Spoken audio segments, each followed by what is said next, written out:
Trump just issued devastating blow to trans soldiers with what he's forcing all to do within 6 months. Last month, President Trump tweeted that transgenders would no longer be accepted into the military. This tweet caused a huge disturbance in the force that had liberals around the country disintegrate into a full-on meltdown. Many on the left were hoping that Trump was just blowing hot air, but that was hardly the case. Earlier today, Trump issued a memo on the transgender ban, and now the left is realizing that he is all business. This whole ordeal began on July 26 when President Trump sent out a series of tweets. These tweets were pretty cut and dry as to why Trump was leaning towards a transgender ban. You see, Barack Obama lifted the original ban on transgenders and also allowed the military to provide and treat them for gender dysphoria. Of course, this caused many people around the country to be upset knowing that tax dollars were being used this way. In all honesty, the condition can be rather costly and also requires the patient to be on medication for the rest of their lives. It only makes sense that when someone is considering joining the military that they are in top physical shape, and truthfully, transgenders are not. So, Trump made an executive decision to re-implement the transgender ban, and liberals are furious.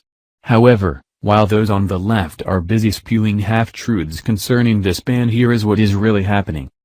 President Trump's memo to Defense Secretary Jim Mattis asks him to consider a service member's deployability when deciding whether to eject them from the military. Okay, sounds reasonable, right? It isn't. Here is what must be considered. Is the service member unable to serve in a war zone or take part in training or serve on a ship for months? If the answer to those questions is yes, then they must go. At the moment the administration has not set the criteria completely, but you can bet the left is already preparing for a meltdown. Here is more from Fox News. The White House is expected to send guidance to the Pentagon in coming days on how to implement a new administration ban on transgender people in the military, issuing a policy that will allow Defense Secretary Jim Mattis to consider a service member's ability to deploy in deciding whether to kick them out of the military. The White House memo also directs the Pentagon to deny admittance to transgender individuals and to stop spending on medical treatment regimens for those currently serving, according to U.S. officials familiar with the document. The 2.5-page memo gives Mr. Mattis 6 months to prepare to fully implement the new ban, according to these officials.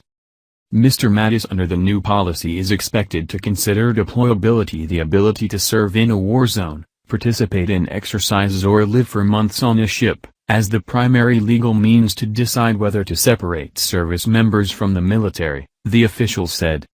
The policy was announced by President Donald Trump in a series of tweets on July 26, which effectively reinstated a ban on open transgender service that had been lifted the year before, under former President Barack Obama, in a move that also provided for military medical care for the condition known as gender dysphoria. Gender dysphoria is a condition that many professional associations have said requires medical treatment. For instance, gender dysphoria is recognized by the American Psychiatric Association as a medical issue. When diagnosed by a medical professional, transition therapy and reassignment surgery is considered by some insurers and states as a medically necessary treatment. Employing the criteria of deployability to remove service members is bound to be greeted with deep opposition. All of this sounds perfectly reasonable considering that what is being discussed here is a battlefield. When deploying those to fight, they must have people that are in tip-top condition, and medically speaking transgenders are not. But, of course, no one on the left is looking at this situation with their logical glasses on.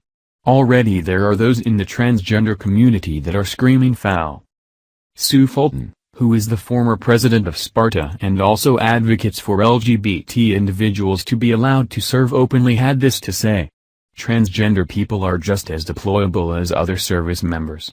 Other service members may undergo procedures when they are at home base, just as other service members schedule shoulder surgery or gallbladder surgery, added Fulton, who achieved the rank of captain in the Army, and is not transgender. She said that there are no ongoing treatments that would render transgender soldiers, sailors and pilots non-deployable. Thus there's no difference between the deployability of transgender service members and that of others, Fulton said. Fulton says that there are no ongoing treatments, but don't transgenders need to stay on hormone therapy? Of course, they do, and that is not going to happen if the soldier is somewhere where they can't get those medications. The last thing our brave men and women need is to worry about a transgender person having hormonal imbalances in war. There are plenty of other ways to serve your country, but this is just not one, and there is nothing wrong with that.